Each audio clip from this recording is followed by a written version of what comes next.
प्रेम से बोलिए श्री सद्गुरु भगवान की।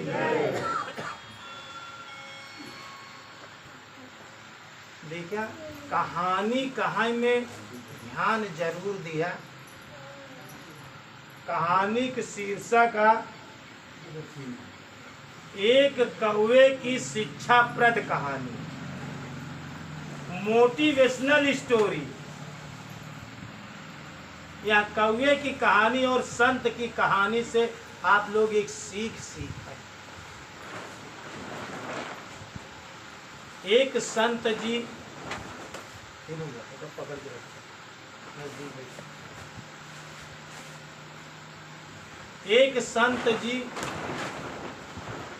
जंगल में तपस्या और बड़े आराम से बैठ के वहाँ तपस्या करें।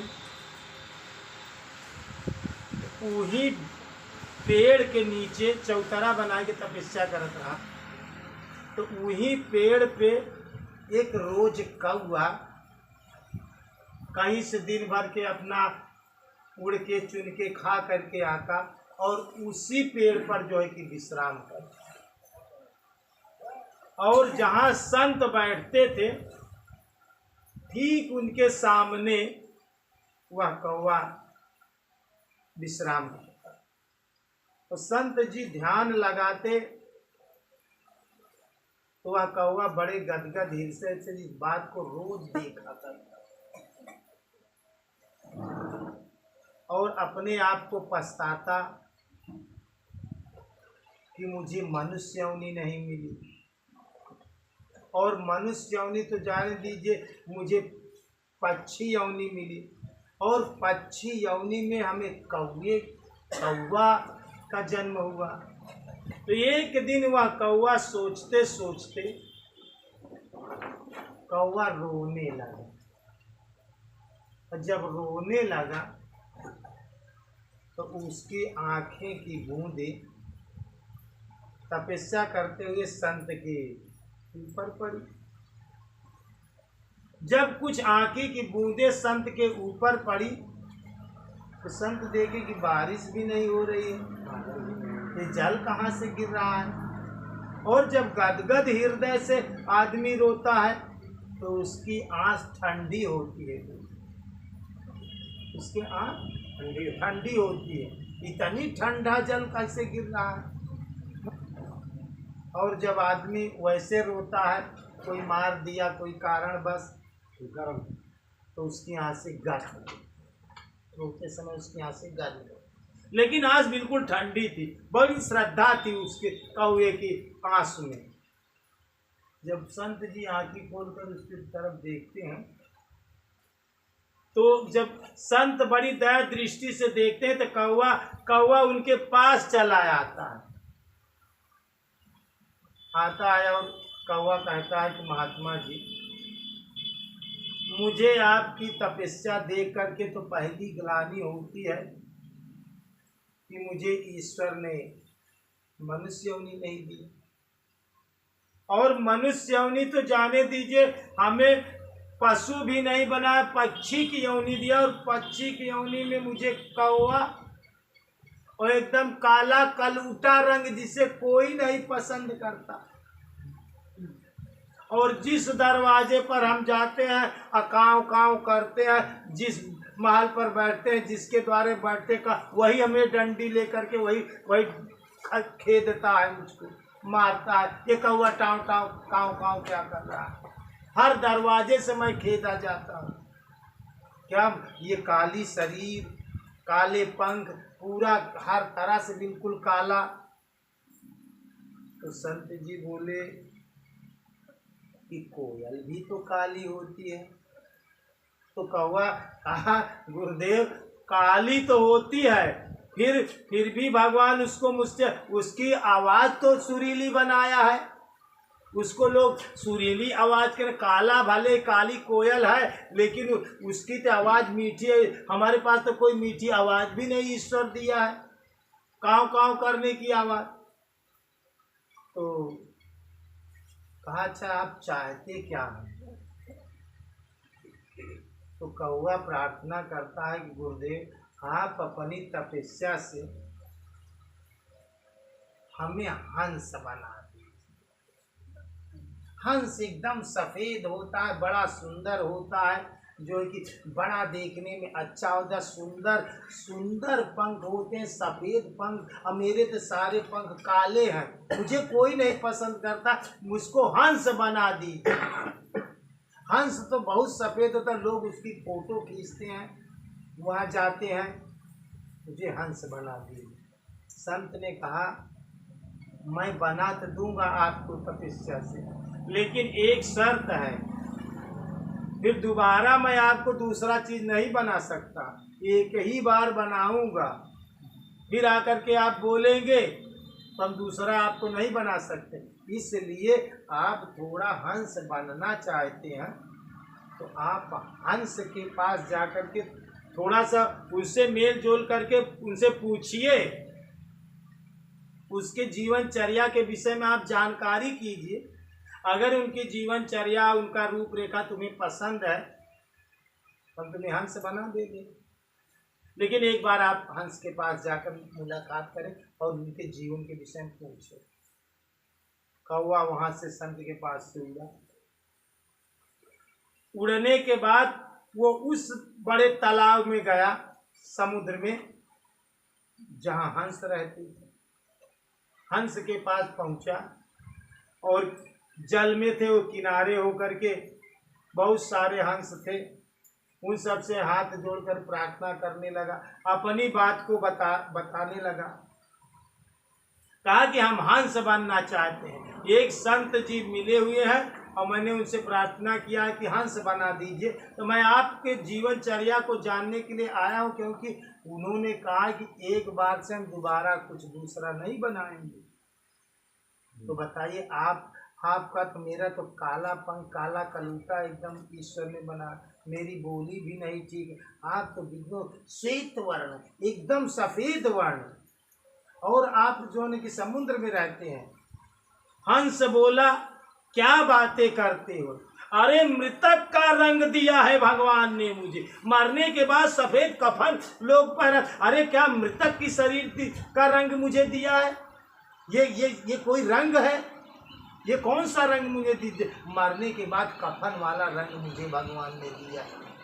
और लोग फोटो खींचने आते थे, मुझे जबरदस्ती मारकर उड़ा उड़ा करके फोटो खींचते हैं। तुम क्या मृतक रंग पसंद करोगे? सफेद रंग क्या है? ये तो मृतकों की पहचान, मरे हुए लोगों का कलर मुझे दिया है। कहा तुम भी परेशान हो? कहा मैं भी अपने कलर से परेशान हूँ कि मुझे भगवान ने मृतक वाला कलर दिया है। कौवा सोचा यार ये भी तो बात सही कह रहा। फिर संत के पास जाता है, कहता संत के पास जाता है और संत से कहता है कि सारी बातें को, हंस के सारी बातें को बताता है।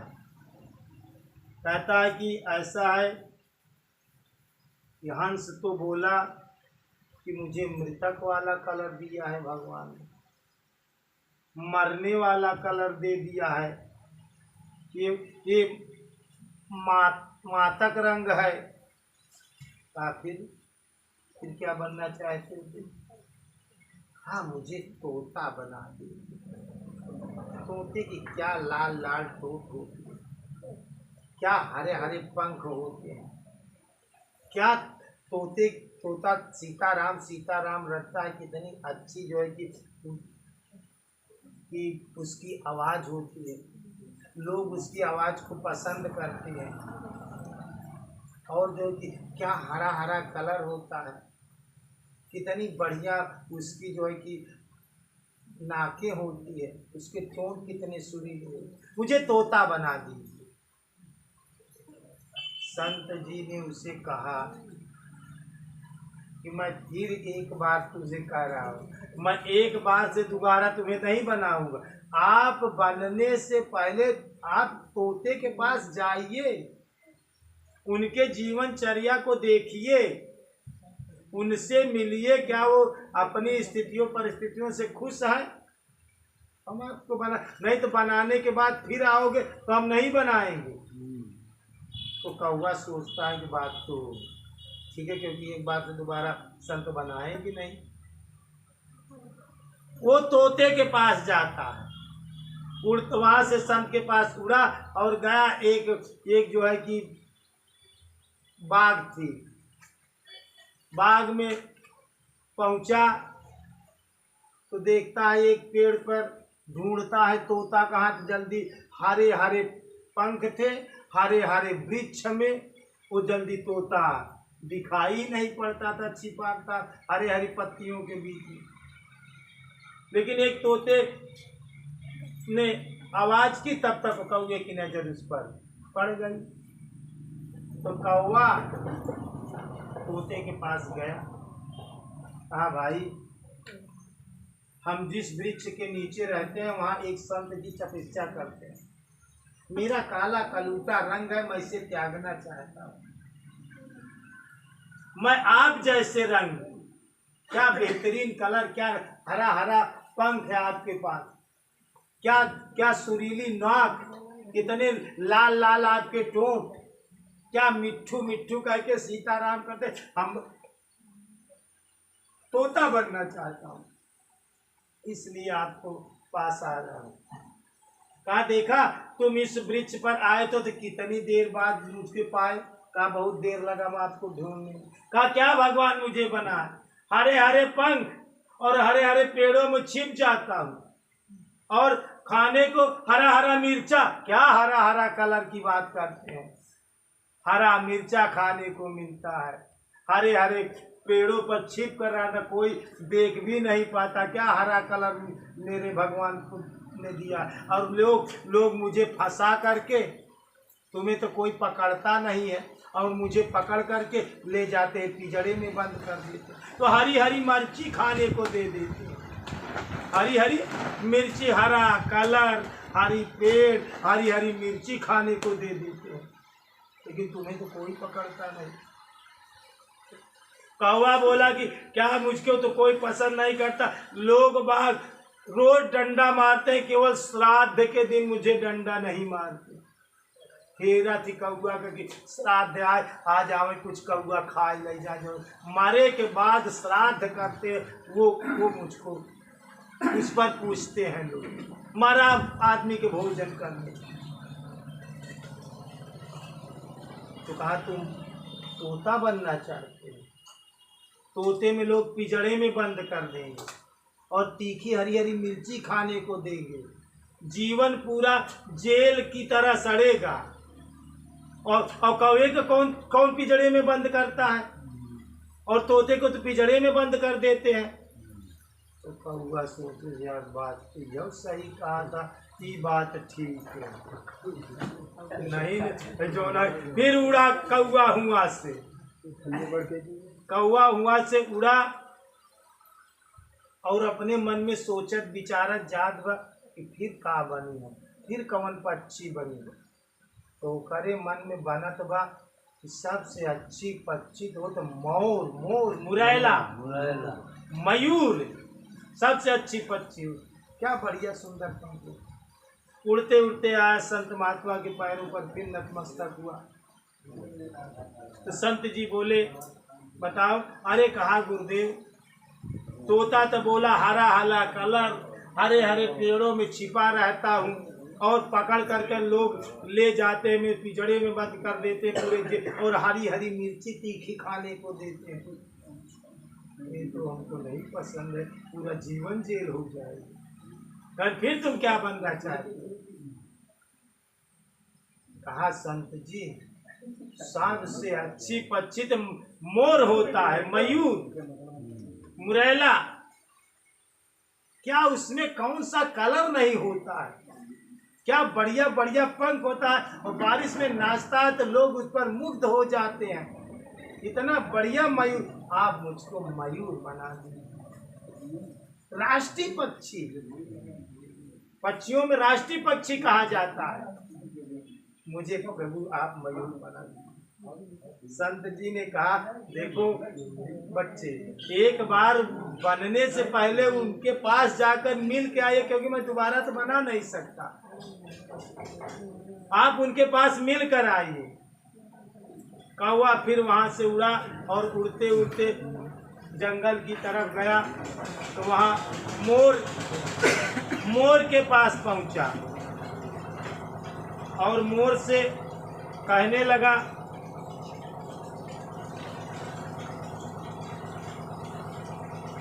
कि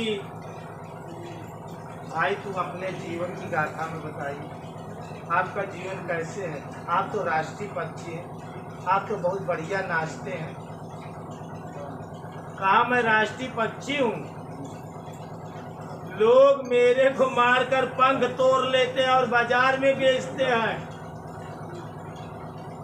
कौवा कहा कि मैं भी बदला चाहता हूँ। कहा तुम्हारे पंख तो कोई नहीं नोचता, लेकिन मेरे तो पंख तोड़ लेते हैं और इन पंखों को लोग ले जाकर घरों में खोजते हैं, बाजार में बेचते हैं।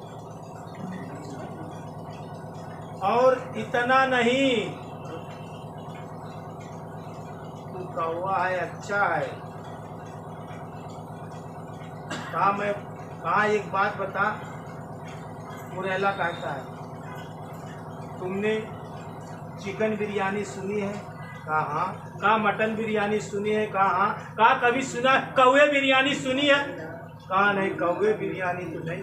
कहा सब और पक्षियों को मार करके लोग खाते हैं, कोई कौवे को मार कर खाता है? कौवे को मारकर कोई नहीं खाता है। चिकन बिरयानी, मटन बिरयानी, लेकिन कौवा बिरयानी सुनी? मैंने कौवा बिरयानी कहे, इसमें तो हम लोगों को प्राण भी चले जाते। आपको जो कलर जो चीज मिला अच्छा है भैया। जब मुरैला बताए तो फिर कौवा वहां से उड़ा और संत के पास आया, संत के चरणों में गिर गया। कहा आप बताइए। कहा गुरुदेव मुझे बहुत सीख मिली, 3 जन के पास बेचकर बहुत सीख मिली। उसने कहा क्या बोला? कहा कभी उसने बोला कि मटन बिरयानी जानते हो? कहा हाँ। कहा चिकन बिरयानी जानते हो? हाँ। मोर बिरयानी जानते हो? हाँ। कहा कभी कौवा बिरयानी? कहा कौवा बिरयानी तो कभी सुना ही नहीं है, कौवे की मांस कोई खाता ही नहीं, सबकी मांस खाता लेकिन कौवे की मांस तो संत ने बताया कि ईश्वर ने जो भी जिसको जैसे पैदा किया, जो भी जिसको जैसे कलर दिया है, वो उसकी कृपा है। उसने बहुत शोध करके दिया है। तो हमारी कहानी से एक सीख यह सीखिए, और अपने हमारी कहानी कहने का तात्पर्य, आप गोरे हैं कि काले हैं, गरीब परिवार में है कि अमीर परिवार में है, उच्च कोटि में है कि उच्च जाति में है कि निम्न जाति में है, ईश्वर ने बहुत सोच समझ कर आपको जिस जगह रखा है, वह बहुत सोच समझ कर रखा है।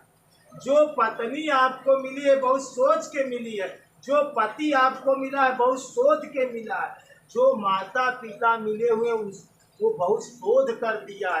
कभी भी किसी को खराब मत मानिए।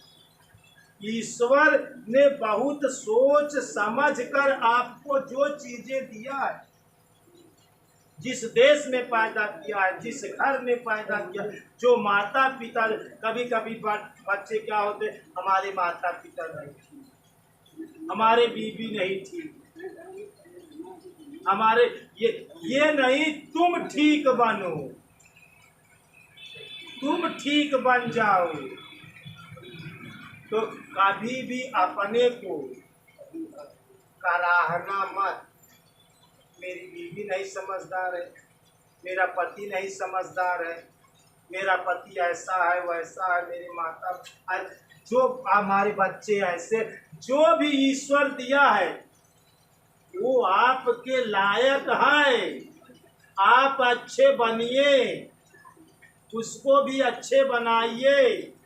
ईश्वर ने सोच गलत नहीं दिया आपको, बच्चे जो दिए हैं गलत नहीं दिए, आपके माता पिता जो दिए हैं गलत नहीं दिए, आपकी बीवी जो मिली, आपके पति जो गलत नहीं, आपको जो भगवान मिला है, आपको जो गुरु मिला, ये बिल्कुल गलत नहीं। एक आपको कहानी सीखने कहने का तात्पर्य आप बड़ी समझदारी से जीवन जिए। ईश्वर ने वो चीजें दिए, तुम्हें बहुत सोच कर दिया है, बहुत सोच समझ कर आपको वो स्थान दिया है। आप उसके लायक हो, उसके लायक जीवन जियो। कहानी से ये सीख, कभी भी अपने को कोसना मत, कभी अपने को पछताना मत कि मेरी बीवी नहीं ठीक, मेरे बच्चे नहीं ठीक, मेरे माता पिता नहीं ठीक, मार भगवान सुनता ही नहीं, हमारे गुरु नहीं ठीक। ऐसा कभी मत हो। सिर्फ कमियां हैं तो अपनी कमियों को दूर कीजिए, अपनी समझ को डेवलप कीजिए। जो कुछ भी ईश्वर दिए हैं बिल्कुल परफेक्ट दिए हैं। आपको गोरा दिया है कि काला दिया है कि अंधा दिया है कि लंगड़ा दिया, ये भी आपको बहुत सोच, वो आपके हित के लिए दिए हैं। सिर्फ आप अपने समझ से जीवन जिए, बोध पूर्वक जीवन। किसी को खराब मत मानना, न अपने को न तो दूसरे को। कहानी कहने का ये हमारा, ये कहानी कहने का यह भाव आप लोग अपने हृदय में धारण करें। किसी को खराब मत समझिए। सब जब ईश्वर की दी हुई चीजें तो खराब कर, ईश्वर का बनाई हुई चीज, बीवी बच्चे परिवार समाज सब ईश्वर के, तो खराब कैसे? तुम्हारी समझ नहीं काम कर रही इसलिए तुम्हें खराब दिखाई। और अपनी समझ को सत्संग करके, बिन सत्संग विवेक नहीं। सत्संग करते करते आपकी समझ आ जाए, इसलिए सत्संग में आने से कभी इनकार मत करें। आप कैसे भी स्थिति में हैं, सत्संग में जरूर आइएगा, क्योंकि बिन सत्संग बिन सत्संग। तो कहानी कहने का तात्पर्य हमारा क्या है? जो भी है, जैसा भी मिला हुआ है, सब ठीक, सब ईश्वर ठीक दिया, ठीक मान करके, स्वीकार मान करके, अपने को न क्लेश मान करके जीवन में। आप कभी कभी अपने को कोसते हैं कि मेरा लड़का नहीं ठीक है, मेरी बीवी नहीं ठीक, मेरी बीवी पागल है, कम समझदार है, मेरे माँ बाप नहीं समझते। ऐसा कोई मत। अपनी समझ को डेवलप कीजिए। आप अपनी समझ को डेवलप कर लेंगे, हर चीज तुम्हें अच्छी। एक बार प्रेम से बोलिए श्री सद्गुरु भगवान की, बोलिए भक्त भगवान की।